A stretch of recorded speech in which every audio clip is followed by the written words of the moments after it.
I'm Rosie Trefui, the Digital Editorial Lead of Bloomsbury Digital Fashion Masterclasses at Bloomsbury Digital Resources, and I'm delighted to welcome you to this webinar. Before I hand you over to our speakers, I wanted to provide a brief introduction to Bloomsbury Digital Fashion Masterclasses and say how exciting it has been working on this product. Bloomsbury Digital Resources is a division of Bloomsbury Publishing. We are committed to serving a global community of students, scholars, instructors and librarians by providing creative online research and learning environments that deliver excellency and originality. Whether it be primary documents, critical texts, historical archives, or the latest in video and audio resources, we are committed to enhancing the research experience with innovative, engaging and dynamic digital resources of the highest quality in the arts, humanities and social sciences. Our collections cover everything from Breck to Bollywood and Nietzsche to knitwear. We aim to help teachers prepare students for their future careers. Bloomsbury Digital Fashion Masterclasses is a recent addition to the Bloomsbury Fashion Central platform. The collection is uniquely placed to meet the needs of fashion students and lecturers. The videos and case studies from digital fashion experts showcase real-world examples of digital fashion in practice. Covering the full fashion value chain, it can easily be integrated in courses and will help to prepare students for their future careers in the industry. A huge amount of work has gone into producing this resource by Sean and Leslie, and I am very proud to be involved in such an important product. The creators of this collection are also the moderators for this talk, and I'm delighted to introduce Sean and Leslie, the founders of the Digital Fashion Group. Thank you, and I hope you enjoy the rest of the webinar. Hi, my name is Leslie Holden. And my name is Sean Childs, and we are the founders of the Digital Fashion Group. At the Digital Fashion Group, we research and curate knowledge regarding digital fashion. We consult and advise the fashion industry and fashion education on future-ready skills and strategies. We have a deep understanding and experience of the international fashion landscape and the crucial links between education and business success. Since our launch in July 2021, our impact has been significant, with over 16,000 individuals taking our online courses to learn about digital transformation in the fashion industry. In collaboration with Parsons School of Design, New York, we produced our first mindset course about the who, the what, and the how of fashion digitalization. Our second course focused on skills and tools to help designers pivot from being analog to digital, and we did this in collaboration with Clare. We followed this with a specialism of 3 courses for the Coursera platform, focused on the end-to-end digitalization of the entire fashion supply chain. Sean and I strongly believe in the potential of digitalization to create a more sustainable fashion industry. We believe that creativity is the foundation of everything. But in the fast fashion model, designers are often isolated and expected to be highly creative without a full understanding of the supply chain's complexities. This traditional model also operates on a negative working capital, where money is invested in producing stock inventory that is then pushed into the market, leading to waste. Our vision for the future is to have designers at the center of the digital dialogue, leading with creativity and innovation and collaborating closely with consumers and manufacturers. Using digital tools like 3D prototyping and AI, designers can create while working with data to commercialize design decisions to reflect consumers' needs. This may result in a shorter supply chain driven by on-demand manufacturing, transforming the traditional push system into a more sustainable pull system, producing garments closer to the moment of sale. The ultimate goal is to create high-quality 3D models that eliminate the need for physical prototypes and samples, making the production process more efficient for all supply chain partners. On-demand manufacturing also allows for the early creation of photorealistic digital garments, enabling a digital fit solution. At the Digital Fashion Group, we believe in a practice-based research methodology and value the knowledge of experts. Bloomsbury Digital Fashion Masterclasses is a unique series of 20 video interviews with academic case studies and teaching notes. In this webinar, we welcome 3 of the digital experts we feature in this series. Beth Esponnette, the co-founder and CPO of Unspun, Clare Tattersall, the founder of Digital Fashion Week, and Lee Lapthorne, who is the founder of On-Off and the head of college for jewellery, fashion and textiles at Birmingham City University in the UK. Welcome to the Digital Fashion Group's Bloomsbury Lecture webinar, where we're taking a deep dive into issues of employability in fashion with three fashion experts. Beth Esponnette, the co-founder and CPO of Unspun, Clare Tattersall, the founder of Digital Fashion Week, and Lee Lapthorne, the founder of On Off and the head of college Jewellery, Fashion and Textile at Birmingham City University. Hi. Yeah. Hello, it's good to see you all again. Nice to be together. Thanks for having us. I'm just thinking, I wonder, before we carry on with a little bit more, do you want to just give us a little bit of background to each of you? You literally, one short sentence. Should we start with Beth? Happy to. Yeah, thanks for having us. I'm Beth. I'm one of the co-founders of Unspun, and Unspun is building an industry that works on a pull model instead of a push model, where you can sell product and then make it instead of making it and then selling it. Thank you very much. And Lee, could we jump to you? Sure, God, in one sentence. I'm Lee Lapthorne, so I'm the founder of On Off, which is an organization really that supports up and coming emerging talent at and during the London Fashion Week. I'm also the head of college at Birmingham City University for Jewellery, Fashion and Textiles. Fantastic, thank you. And lastly, to Clare over in New York.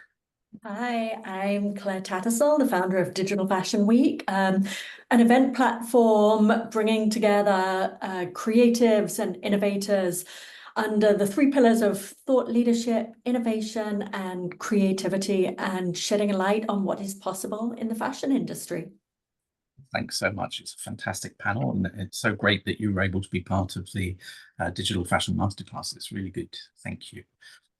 So the topic of this webinar is employability in the fashion industry, which is a complex topic characterized by intense competition, evolving consumer demands, and rapid technological advancements, as we all know. In this environment, traditional skills and knowledge alone may not be enough to secure a successful career, which is really important, of course, for anyone studying fashion today in any of the pillars of fashion. Understanding digital fashion has become crucial for future fashion professionals, as it does open avenues for innovation, efficiency, and sustainability. We feel that embracing digital tools and technologies not only enhances the skill sets, but also equips individuals with the agility to navigate the changing demands of the fashion industry, thereby increasing employability and competitiveness. Yeah, and then the evolving landscape of the fashion industry, also characterized by rapid digital advancements, necessitates really a proactive response from higher education institutes. And this is needed to ensure that graduates are equipped for success. And it's crucial that fashion education programs not only impact traditional skills and knowledge, but also embrace the transformative potential of digital technologies. Now, this includes integrating digital tools and methodologies into the curriculum, fostering an understanding of their impact on various industry roles, and preparing students to navigate the challenges and opportunities presented by this digital shift. So by actively addressing the employability implications of digitalization in fashion, higher education institutes can empower future fashion professionals to thrive in this dynamic and competitive industry. So the first question to Lee on that note, and as he's the one in education, let's start with Lee. So addressing the employability implications of digitalization will empower future fashion professionals. So how can fashion education institutes measure the effectiveness of their efforts in preparing students for the digitized or digitalized fashion industry? We start off with a tough question. It is a tough question, but first of all, I'd like to say that all academics want the best for their students and their graduates. So we want students to get the best degrees, and we want them to get really great jobs when they graduate. That's fundamental.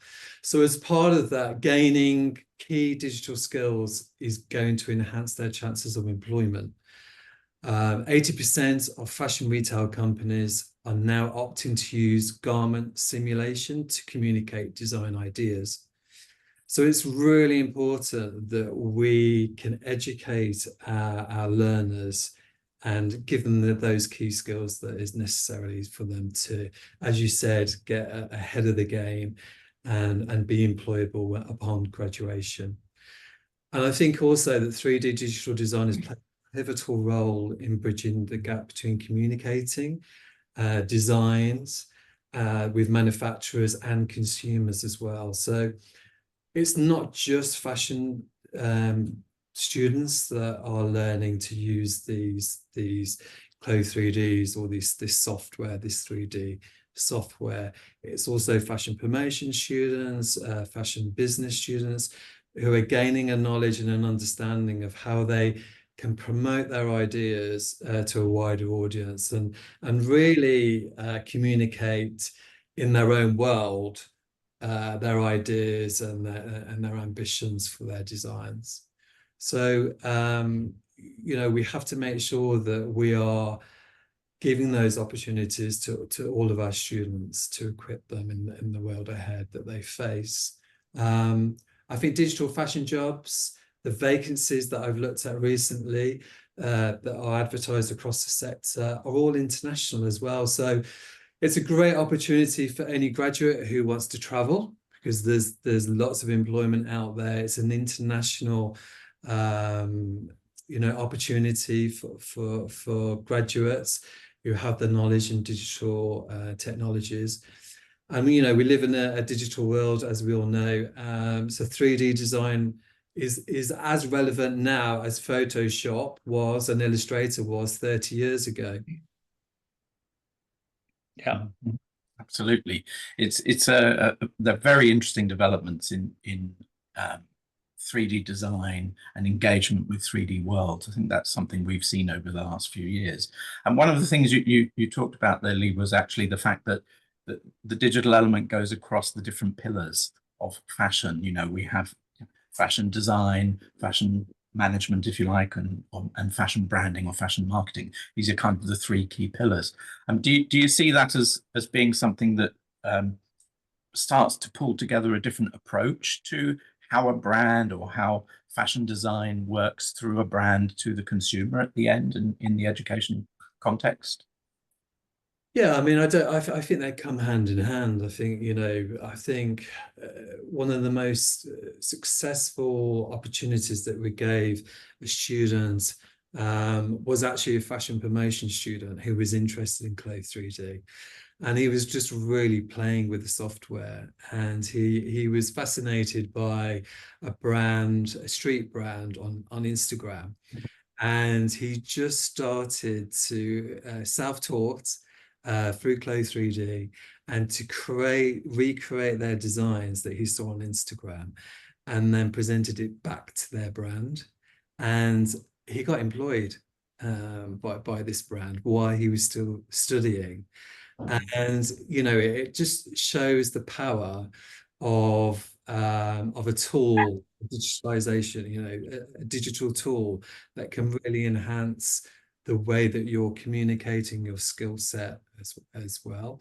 So I feel you know, the brand, the identity, the design work all totally come together. We ensure that our students work collaboratively here as well. And you know, I think more and more institutes are looking at transdisciplinary approaches to education and the curriculum.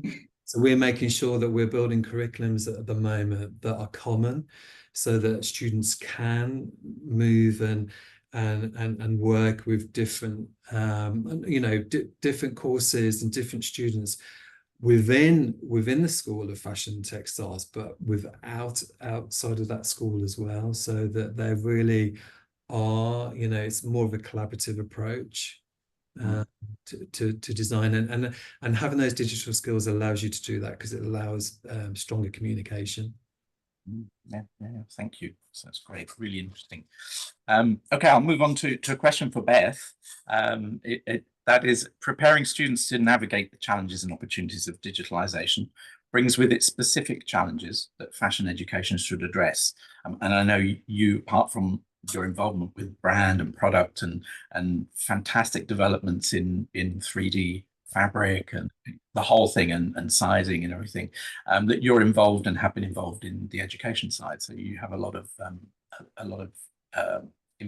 knowledge that you can bring to this. So it's the specific challenges that fashion education should address, and how can these be incorporated into the learning experience from your point of view, which is also from a business point of view, I think. Yeah, thank you so much for the question. And I want to build off of what Lee was talking about.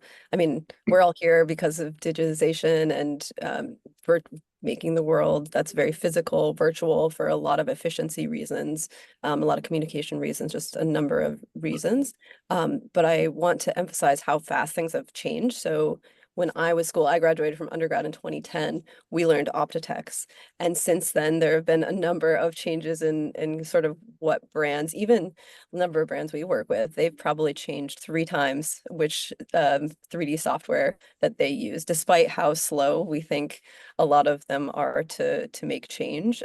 They've made Browseware and Clo changes within that time frame, and we don't know what's next. So I would say to educators and students who are learning these tools, don't get married to any one tool.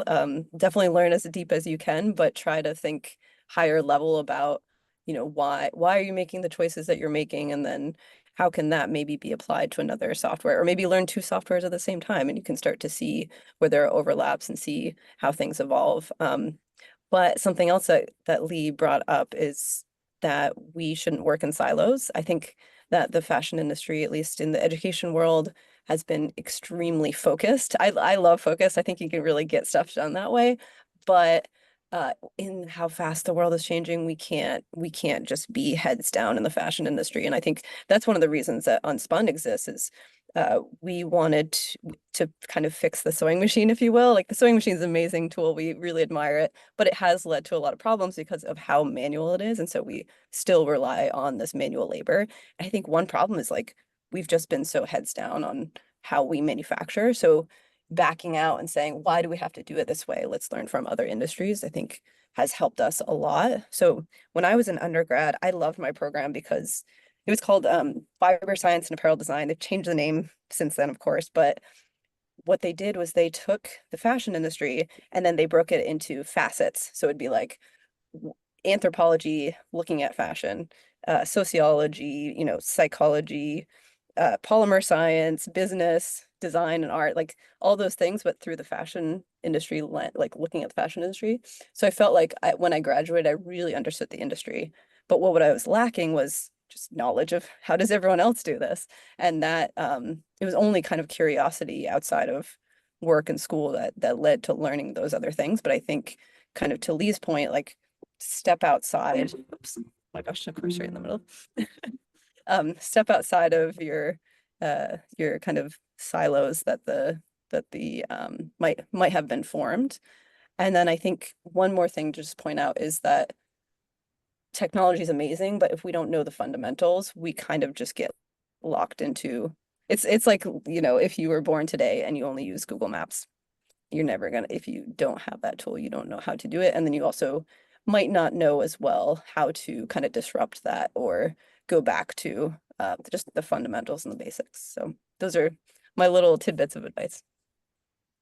Yeah, that's great points, Beth. And I mean, think particularly the idea that that is moving so fast today that we all have to be aware of different softwares, not sitting in the same place all the time. And you're right. I think in many ways it's very slow for education to just move into another software. You know, training the staff, doing the classes for a few semesters, you know, understanding how to use that, and then suddenly to swap from, well, we did it in Amsterdam. We swapped from Lecture to Clo, and it was a completely different way of working. And Lecture was super good for the fashion management students and not for the fashion design students. And Clo really spoke to the intuition of the design students. So yeah,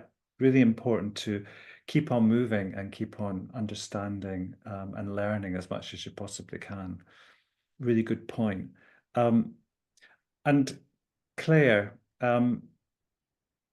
coming to you now, how can institutions ensure that faculty members possess the necessary digital skills and knowledge to effectively integrate these technologies into their teaching? And it kind of builds on well from what Beth was saying about, having to really keep on learning and not standing still and not looking back and keep on looking forward, etc. Right, Beth and Lee both really started very seriously addressing this question. So building on what they were saying, I think, as we all know, there is so much technology available. How do we get our hands around that? How do we train faculty in order to be able to teach the students? Staying ahead of that curve is next to impossible, I think. However, I just want to take a moment and step back and look at faculty are in place because they're really well equipped. Let's not dismiss traditional knowledge, traditional skills, that wealth of time that they have invested in getting where they are today. We shouldn't necessarily expect these individuals to pick up information and pivot and change. But what I see them as are more conduits between lack of knowledge and knowledge, between lack of experience and experience, between education and industry. So I think because of this wealth of knowledge and experience and connections that they've built up over time, they're really in a prime place to bring people into the classroom rather than try to race to get ahead of the curve themselves. There are so many experts out there. We don't have to learn everything, but we can bring in people to our classroom who do know something about this subject. Because everything is changing so fast, if we do try and educate the faculty to be ahead of that curve, that's a constant process. And I don't know that it's a winning process either, but I think they have great connections. There are experts out there who it is their job to stay on top of everything, who are bringing in fresh ideas, fresh technologies. Let's bring them in to the classroom. Let's throw all these ideas at the student, and it's the student, they need to learn how to, and we need to teach them how to dig through all this information. I know we're going to address this later as well, but I also think it is the job of a university to be a place of research and a place of thought leadership. And I think there should be a lot more conferences. Really, again, coming back to the idea of being a conduit between education and industry. So having conferences, creating questions, addressing questions, looking at building these partnerships, and both Lee and Beth as well addressed collaborations and building these networks. And I think it's a really important time to sort of rethink how we can work in this space and not try to be everything to everyone, but know that everyone is out there, and how can we bring them to the students? That's really interesting, Claire. And I think that it touches on something that I've been thinking recently, which is fashion design as a subject has been something that is very focused on being a fashion designer, on your research, your development, and your conclusion of your project or your idea in creating your fashion as art. And there are people who want to learn to be, who want to experience being a designer, experiment to be a designer, and create for creation's sake. And there are people who want to go through this whole process in order to work and earn money from having a job and being part of the industry, which is, of course, extremely important. And one of the things I've observed, particularly with the digital side, is while we're breaking down the silos between different areas of fashion, there's been a tendency for people to try to do everything. And that's actually kind of forced a little bit by some of the digital tools that we have available. So you take Clare, for example, and you can begin at A and you can create an animated fashion show at the end if you want to. But in order to do that, you have to learn and go through so many different things that in the past, actually other people took care of. So now you're able to do this, and as a designer or as somebody who's learning, you want to do that. And so you find out and you get really into it. But you perhaps start to get a bit bogged down by some of this at the end, and you're not able to really achieve or release your real creativity within fashion and draping and the body and everything else. So that's one of the things I've observed. And I drift back a little bit now to think, okay, you know, the fashion designer is a fashion designer. And when you've designed it and when you've illustrated it and when you've draped it and you've made it and you've seen it on the body, it's kind of finished in that sense. You know, of course, somebody buys it. That's the ultimate end. But you're creating up until that point. And perhaps this very broad focus and then learning about how to do things with all the technology is a bit too much for people. I've kind of thought it's taking away from some of the design process and the design integrity. So your talk there just kind of made me think about that, because I think it's quite important, and maybe we'll discuss this as we move along. So that's kind of what I thought. But in terms of it being the conduit as well. So in education, academia being the conduit for people to become part of global industry and global society that is buying and shopping, fantastic, and manufacture, and then impacting on what happens in the industry. I think this is exactly what we need to be doing. Trying to, a lot of people try to stay ahead of the curve, as you've mentioned, and this is a push perhaps for a lot of people. But again, that for me is a kind of thing, do you know what? There's only so much you can do, and you don't necessarily need to have an academic institution that is ahead of the curve.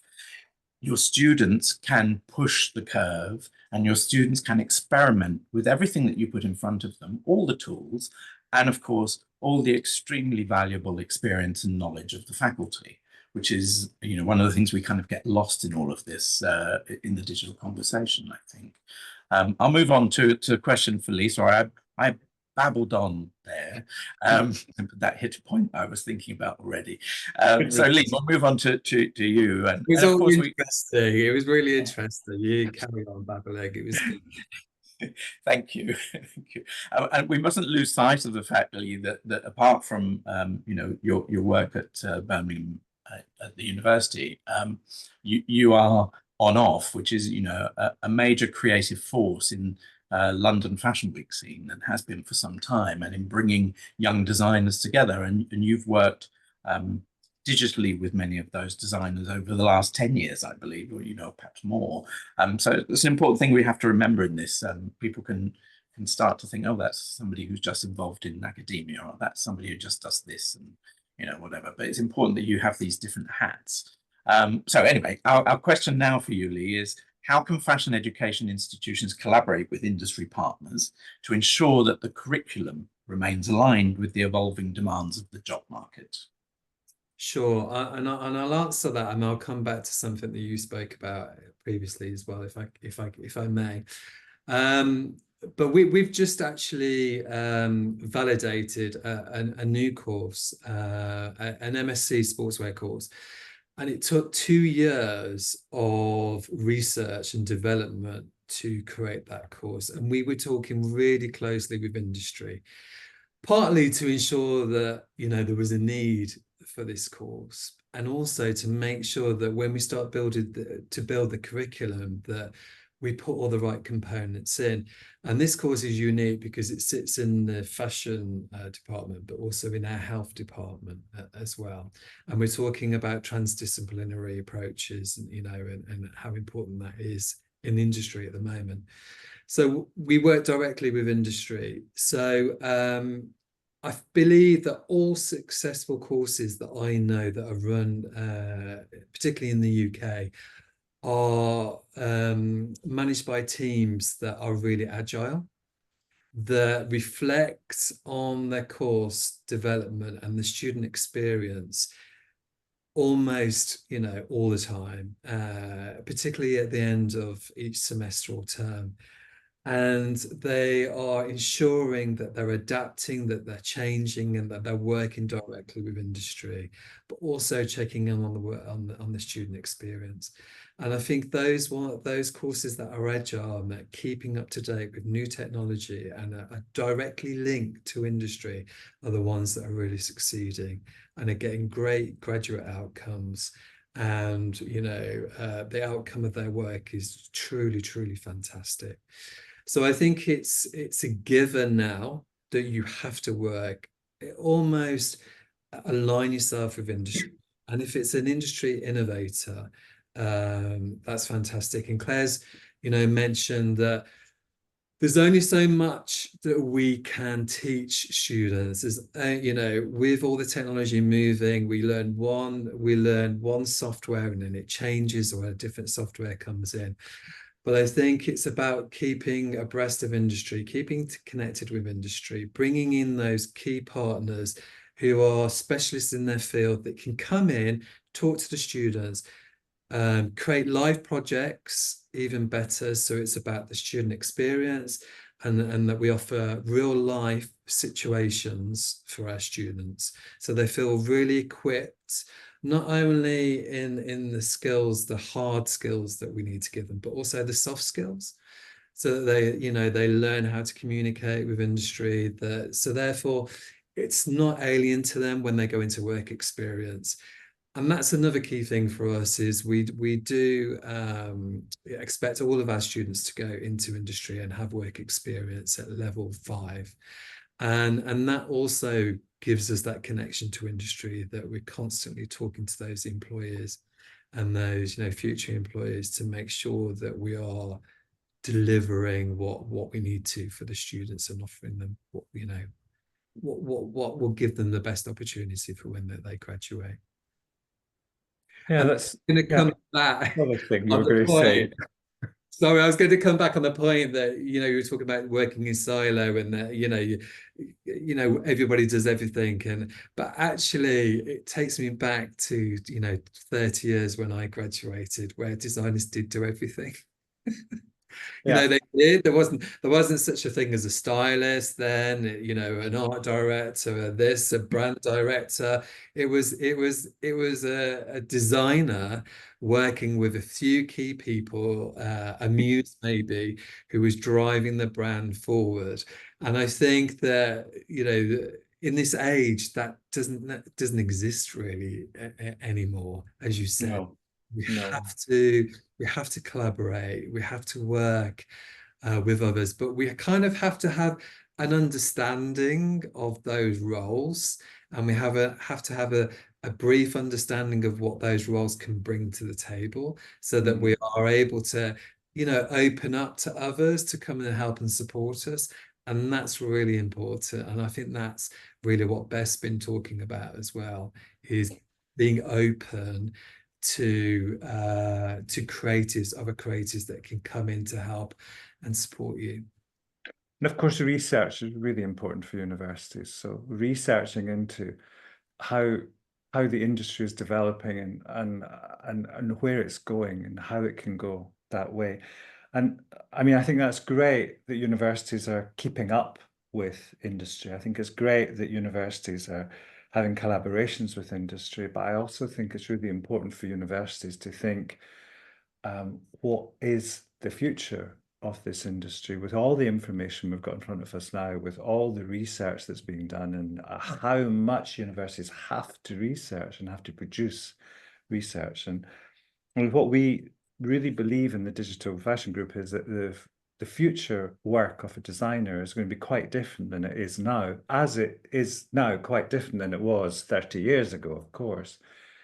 Very different in 30 years' time, where the designer will be having to understand data, having to work with data. Data will empower the designer's role, and being in a collaboration with the consumer and a collaboration with the manufacturer and a more on-demand structure of manufacturing. And of course, universities aren't really at that point of rethinking the positioning of the designer in the supply chain. We're still educating students to be in that little bubble at the beginning of the supply chain, being very creative and then giving their ideas away. So I think that there's a lot more to be done in rethinking with the industry, the future of the industry. And then moving on back to Clare, because Clare is someone who brings the industry together and offers this amazing networking opportunity for anybody in the digital realm to come together twice a year and have a good natter and a drink, and also listen to each other talking. And it's a fantastic platform for this. So Clare, a question for you: while focusing on integrating digital tools and methodologies, how can fashion education programs also cultivate critical thinking and problem-solving skills that enable students to adapt to unforeseen technological advancements in the future? Very much in line with what I've just been saying about how in the future the designer is going to be another kind of profession. Yeah, I totally agree with you. We need to change our view of what the role of the designer is in the future. But just to sort of dial back, I see three factors here. One is our understanding of what education is, but also networking and collaboration that everybody's been addressing. These are obvious key themes that keep popping up here. But I see education as needs to change from the supermarket to the warehouse. So if you look at our traditional kind of education, the way I was educated, it's like going to a supermarket and you cram knowledge into your shopping cart and you check out and then you regurgitate this knowledge down the road. What we need to really think about with education is more of a warehouse concept, that you go in with a problem in your pocket and you look at the warehouse and you say, I've got this, a bit of this, and a bit of this, and a bit of this, and a bit of that. And you take all of that. So this is where the critical thinking comes in. I see everything in industry as solving a problem. Creating a beautiful garment that people want to wear is solving a problem. How can it be different? Where are you going to take it? Are you going to take it into the gaming industry? But you need to start at a point and really just collect all your information. Look at what's out there and know, what do you need to use to solve this problem? You also then don't need to know everything. So you need to network. I think students should look around. You should be nice to everybody around you, because you're probably going to pull on some of these people or work with them. So build your skills of being nice to everybody, being a good colleague, working with everybody. Don't forget anybody who's in the room. As you said, at Digital Fashion Week, it is, the networking is huge. I hear so many stories of people who said, oh my God, I'm working with this person now that I met, or I got a job because I was showcasing here. Everybody that you need to move forward is around you right now. Take advantage of that. And that really brings us to collaboration as well. When you go into the warehouse and you look at all these things, you don't have to know how to use all of them, but you've networked and you can collaborate with people. We all have different skills, and knowing what your strengths are and what your weaknesses are and who do you need and what do you need to solve the problems in order to move your business or your ideas forward. So I really think rethink our education with critical thinking, networking, and collaboration. Thanks, Claire. And that's also, it's about identifying as a student, as a young designer, your key strengths, and what knowledge you have and what you can grow, but what parts you need to use in different elements of what you need to do, perhaps with collaboration and with networking, as you say. I do love you telling everyone to be kind and nice and respectful and everything. The fashion industry. It's a new industry now. It's a much better industry. I think that's a really good, important point. It is a new industry, and I dread to think, 40 odd years ago, in my first, well, actually 45 years ago, with my first engagement in the fashion industry, it was a very different place, I think, and today it is a different place. Very complex as well today, and very perhaps difficult to navigate for a fashion designer in terms of knowing what to do, how to do it, who to do it with, where to go for something. That's a key point. But in terms of if you were, while you're studying, while you're learning from a great fashion school or university, these are the things that you should be picking up and understanding how you can move through the industry and how you can make your way, and how you can do something different. I think it was an interesting point is a lot of the work you're known for, Clare, at the moment, of course, with Digital Fashion Week, is about that digital element. I would just say purely just for this conversation, but I know it's not just digital, and that to me is very much related with how perhaps fashion started to enter the gaming world, and gaming digital fashion was the key important driver for a point to reach where we are now. And maybe that was about, this is actually identified, this was a new problem. The problem existed in gaming, in how do you get fashion, in the knowledge of true fashion from a fashion designer's perspective, into the gaming world. And that I see as perhaps being the real start of where we are now with digital only fashion, for example. And I think that's really interesting. I hadn't seen that before or thought about it before, but in terms of you identifying the problem scenarios, it just speaks to me, oh, that's interesting. And I think maybe that's something that really kind of kickstarted everything in the digital side of digital fashion. Yeah.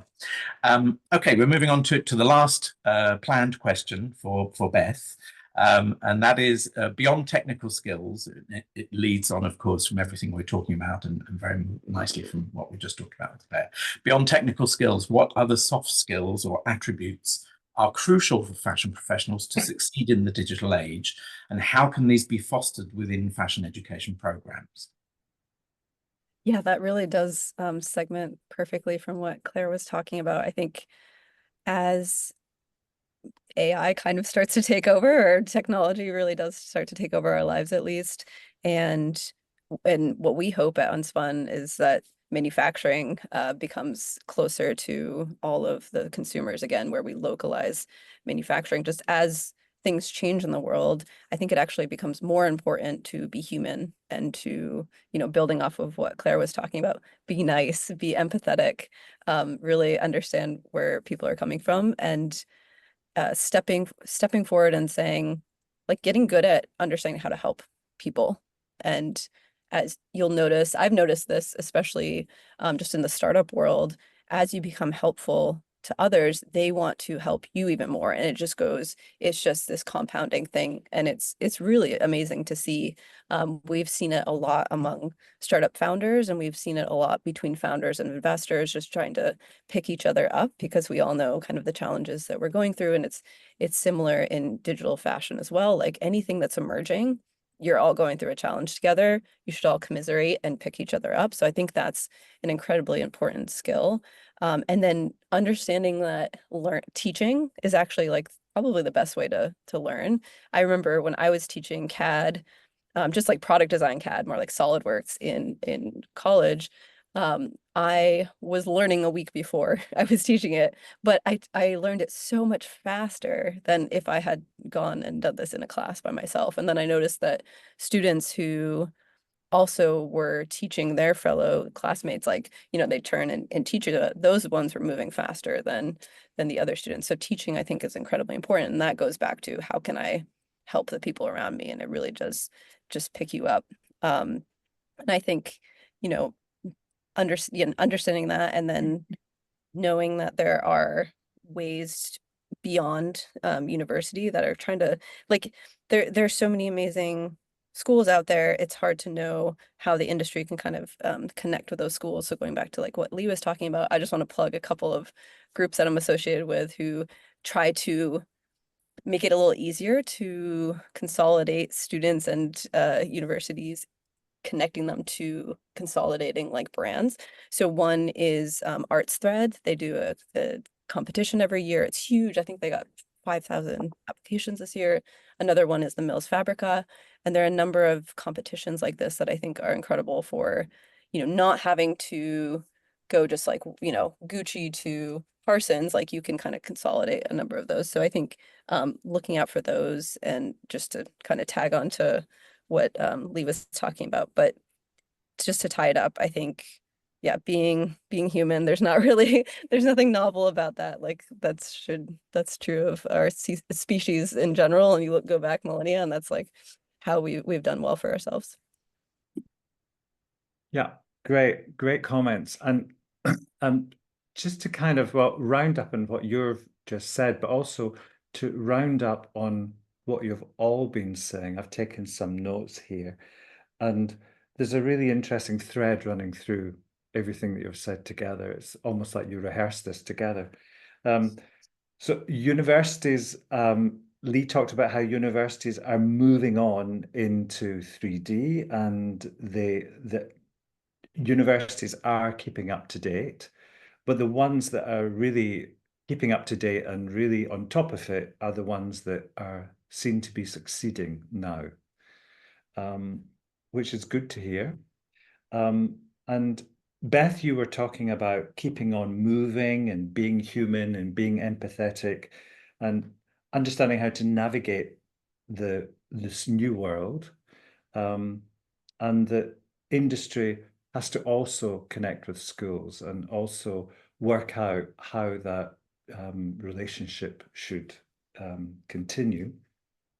And Claire, you talked about how education needed to stop being in silos, and I loved the concept of, or the metaphor of, changing from a supermarket to a warehouse. I think that's a very apt way of explaining how education has to be to ensure that it's developing with the technology and the way of thinking. Sean, is there anything else that you picked up on that you? I think you've covered all the important points there. I think that's really great. And just also one thing I've just realized, of course, when we think about everything you're saying here and individually, and I'm thinking back to the masterclasses that we've produced with you, and this really, it's clear that this follows from the things you have been saying in those masterclasses, each of you within your areas, which is fantastic. And of course, those masterclasses give a great background to all of you. So anybody who's able to access the masterclasses through their library or whatever at the university, there's a lot you can find out from them about Beth, Lee and Clare. It's very, very interesting. I think it's such a great development in the fashion world, digital tools, let's say, that really is forming or beginning to form the future of fashion. And when we link that to perhaps produce on demand, that's perhaps one of the things that I think also we touched a little bit on. And I know it's very interesting to everybody here, because you've all been involved in that in different ways. That's a key for the future in terms of the fashion industry. And the digital element is really helping to drive that from the creative point of view through to the ready for production point of view. And I know particularly, I would say with Beth's organization, with the development of Vega, that's where you're also really trying to address how you can really manufacture on demand. And Claire, also you've done that, I think with some of your industry partners, of how you can make on demand quickly in order to give something that somebody wants, because otherwise we face a situation of back to dressmaking and couture, where you have an idea, you pop into a shop and it's lovely and somebody designs and makes something for you, but it's not ready for 2 weeks or 3 weeks, or 3 months, whatever. But the point about fashion and being in fashion, and if we go back to kind of Mary Quant's approach, was, you know, get the material, design something quick, make it, put it out in the store, and people will buy it, and they'll be wearing your fashion, and they don't have to hang around. Might have to hang around for a week for the next stock, for example. And if we can get it into that kind of time frame, that's going to be really interesting, I think. Yeah. You know, yeah, fingers crossed. Okay. I think, so I think Steve Rosie's, there, but yeah. Steve Rosie's on the screen. Do we have any questions? Yes, we've a couple of questions. We haven't got long to answer them, so we might have to keep answers quite brief. And if you've got anything more to say, maybe we can circulate it. So the first question is, are any of these design processes in programs like CLO utilizing or incorporating AI? How do you teach students how to interact with and use AI in their work? Lee or Beth? Well, I mean, in brief, we are supporting students using AI because I think it's important to embrace AI and to use the technology in a positive way. Obviously, there's parameters that we need to look at to make sure that, you know, that the work of the student is their own. And you know, so there's lots of parameters that we're working towards, and we are, all the rules and regulations are being changed at the moment. So but I think we need to embrace AI, and we need to encourage its use, and it's you know, how we do that basically moving forward. But I'm all for AI, I have to say. Yeah, we hear that from most education collaborators or partners, is that they have to educate the students how to use it properly. That's the key thing. Yeah, and we also use it at Unspun. So about 7 years ago, developed an AI off of those software. So not through CLO per se, but like using CLO, using browser, using digital tools, and then converting it to our software. So then you can take a body scan and create a perfect fitting pattern from that based on what you know about other patterns that have come through. And so that's really efficient, but something that we've had to do, similar to kind of making sure that you're following regulation, is making sure that our biases are very clear, because all of the previous set that it's learned from is going to, everything that you do is going to be biased in some way. And so you want to just make sure that's a fair thing. Yeah. Brilliant, thank you. Our next question is, are traditional fashion design programs falling behind when it comes to incorporating digital tools like 3D design, blockchain, or NFTs? If so, what can be done to modernize the programs? Well, I think that really was answered in many ways by Lee already, how most universities are looking towards digital, but some are doing a lot more than others. And there's a lot for the universities to learn, and it takes time to adapt and to develop into the curriculum. Beth? Yeah, I'd love to add that what we've seen is really exciting new talents coming from universities with the digital tools. And I would love to see more connection with the digital, the physical world, so that, because we have a lot more openings related to actually how you would operate machinery that's taking in digital instructions and digital kind of direction on where that design should end up. And there's kind of a gap. So we've got some people on this side who really just know how to operate a machine, and we've got people on this side who are doing digital tools, and it's great that they can collaborate, but we haven't seen as many people who are very adept at both and kind of connecting the dots. I would agree with that, and echo that. Is the most successful designers that we see on offer at London Fashion Week are those ones that can, as I said, pivotal between the kind of physical world, the real world, the physical and the digital, and that do that seamlessly, but really understand those two worlds. And I think it's also, you know, I think software is going to change. And, you know, we talked about CLO, and there's other, you know, I've written down something like 20 different programs that do a similar thing to CLO, and it's how they all talk to one another. But I think it's also, we need to think about that these are applications, and it's how you apply them. So, you know, you can go from analog to digital and vice versa, but it's about the mindset and being clever and strategic with these programs, that's what's going to push innovation.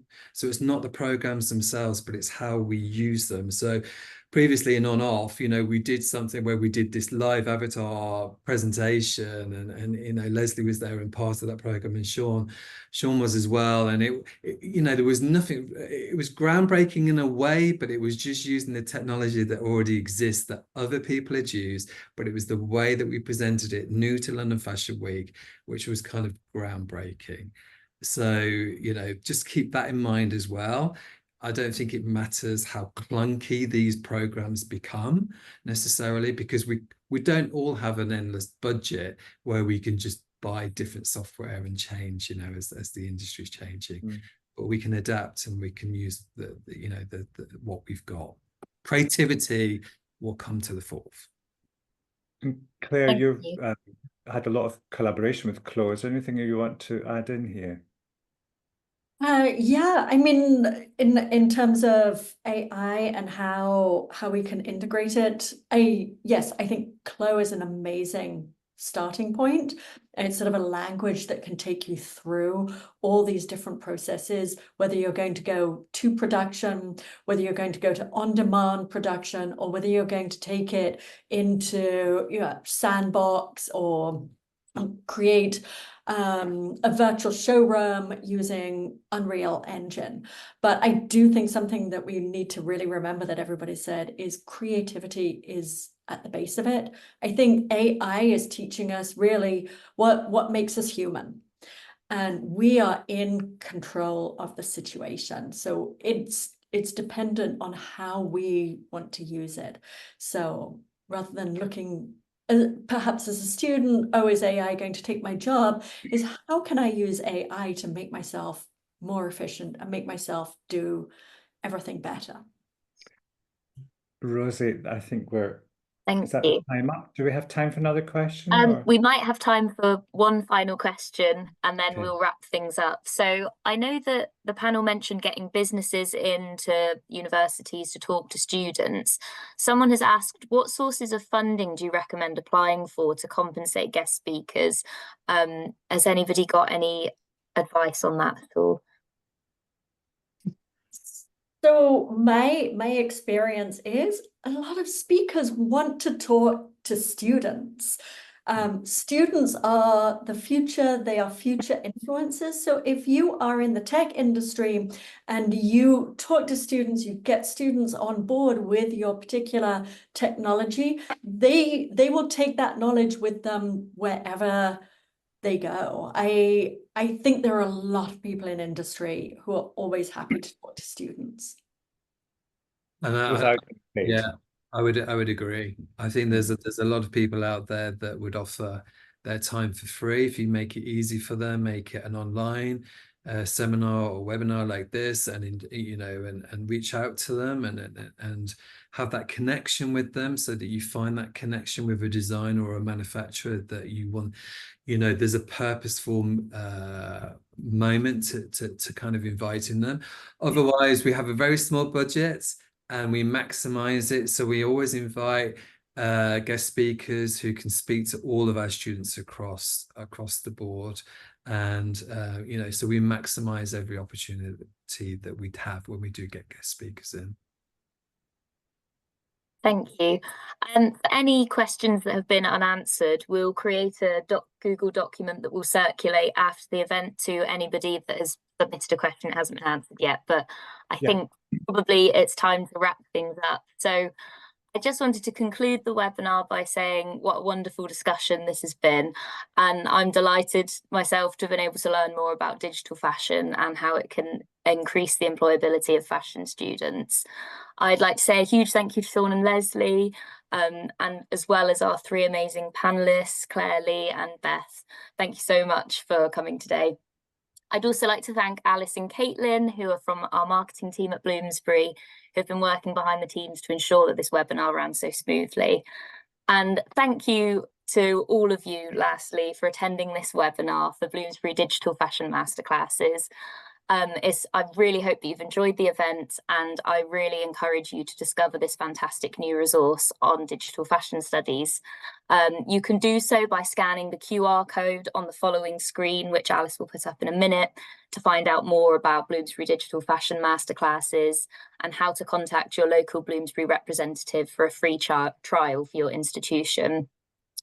This webinar will also be available to watch on our YouTube channel, and it will be emailed to all attendees after the event alongside the Q&A sheet. We'll also be circulating more information on our channels as to where you can find Bloomsbury Digital Fashion Masterclasses on Bloomsbury Fashion Central, as well as in our newsletter, which you'll be able to sign up via the link in the final screen too. If you have any other questions after the event, please do reach out to Alice. I think that her email will also be available on the final screen if you've got any further questions or queries. But for now, thank you to everyone once more, and take care. Thank you. Thank you. Thanks, everyone. Thank you.